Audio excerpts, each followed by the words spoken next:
Oh, I think it's theoretically possible, but I don't think it's terribly likely in the foreseeable future. I mean, I still remember when General Colin Powell rose to be talked about as a potential president. In fact, he nearly ran in 1996 when he was leading the polls.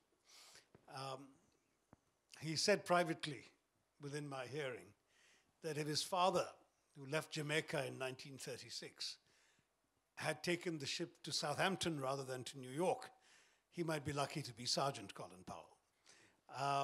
I mean, the fact is that that this is still a society where it's not that very easy, I think, to rise to the top. Now, I say this with some diffidence because I'm very aware, as you've said, of prominent, visible British Asians prospering and having positions of considerable responsibility, which obviously were unthinkable at one time. And House of Lords is overflowing with brown-skinned lords, one of whom rose up in my event of the House of Lords yesterday to argue vigorously in favor of the empire.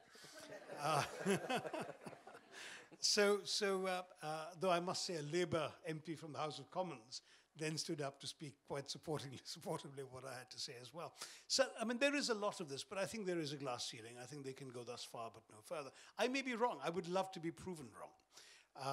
And I think in many ways, this is probably the wrong time to advance this proposition because there's acute consciousness of authenticity and foreignness and immigration and preserving Britain, and there it's America first, and all of these things. And in this climate, I think there would be some resistance, particularly, for example, to a South Asian who is not an Anglican Christian, aspiring to lead this country. I just don't think it's going to happen quite so easily.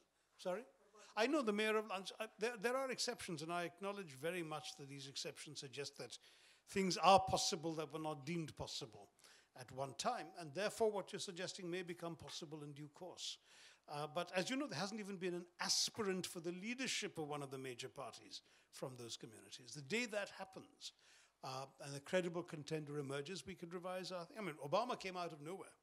2 years before Obama was elected president, if you would ask the same question, can a black be president of the United States? 90% would have said, not yet.